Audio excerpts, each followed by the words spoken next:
Good morning, you fuzzy little nerds. I am Dr. Shereene Idriss, and welcome to my YouTube channel. And chances are you have been a fuzzy human being because over the winter months, you probably were neglecting your pits, your arms, your legs, and anywhere the hair grows on your body. This is a video to help you help yourself with top tips and hacks and prevention of ingrown hair.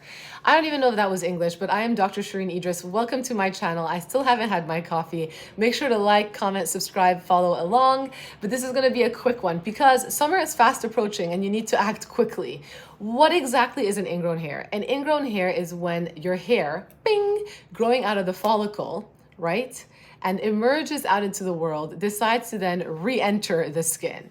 Basically, dead skin cells and debris clogs up that pore and that follicle opening, making it hard then for that hair to re-emerge and not get stuck underneath the surface of the skin.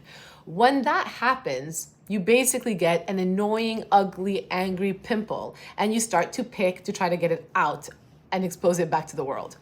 Here is a quick PSA because I have seen this firsthand. Do not scratch an ingrown hair with your dirty fingernails or an old pair of tweezers or an old pair of scissors, like a nail cutting scissor, because I've seen patients in the hospital with really bad skin infections who've had to be on IV antibiotics for a few days in order to treat themselves. So definitely do not go down that route and let us instead prevent them from happening. And if they do happen, you use only clean supplies and you only try to do it in a slow and steady fashion, which I'll get to in a second. So the top prevention tips, and there are 4. Number 1, exfoliate regularly. We all think of the exfoliation process when we think of the face, when we think sometimes of the neck and maybe the chest, but we often forget about what happens below this area.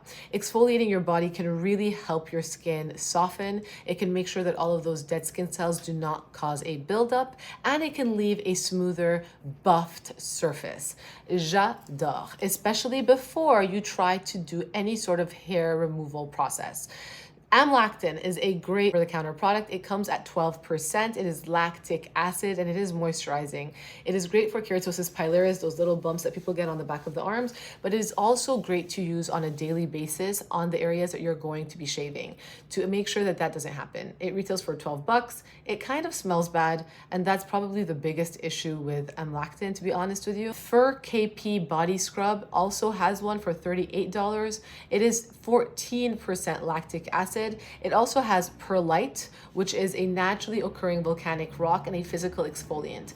When it comes to the body, physical exfoliation is not as bad as when it comes to the face. I don't like scrubs for the face, but the body is thicker and can take it better. As long as you don't have active acne or active breakouts, then go knock yourself out and try it and see if it works for you. Number 2, you want to make sure that you are moisturizing your skin, because if your skin is very dry, you're going to have more flaky skin. And when you have more flaky skin, you have more dead skin cells that are kind of hanging on the surface of your skin, which can cause ingrown hairs to happen at a higher rate. So making sure that you're moisturizing your skin is also a very big one.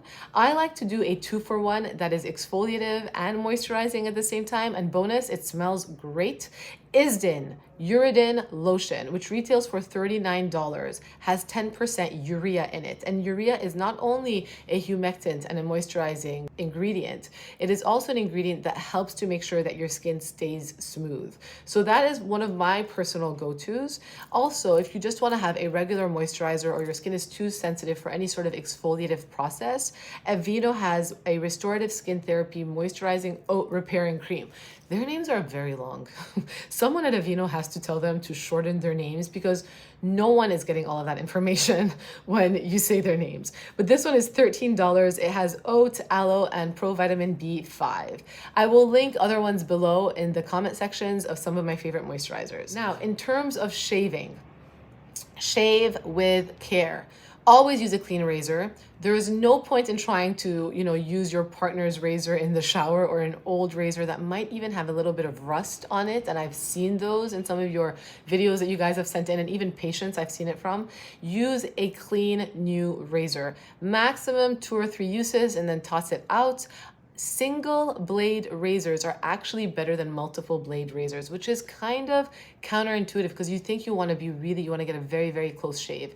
But the closer the shave, the higher the chances are of getting an ingrown hair. So a single blade razor is probably better.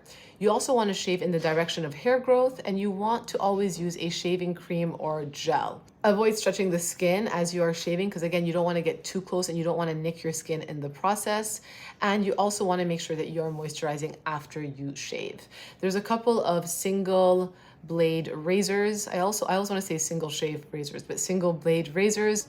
Number 4, and this is one that not many people can consider, but if you have the means, consider lasers, because lasers are a great long-term solution to minimizing hair regrowth, to minimizing ingrown hairs. So if you're somebody who has gotten a lot of ingrown hairs in your life, this one might be worth saving up for. Just make sure you don't go for a Groupon deal. Make sure it is at a reputable place.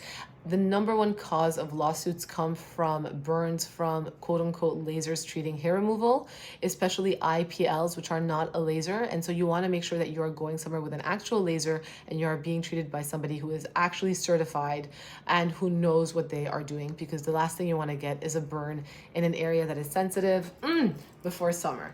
So anyway, those are my top 4 tips, tricks, and hacks to preventing ingrown hairs. Let me know if you guys want to learn more about this particular topic below. And if not, any topic, let me know below and I'll cover it next week on Saturday. Have a beautiful weekend.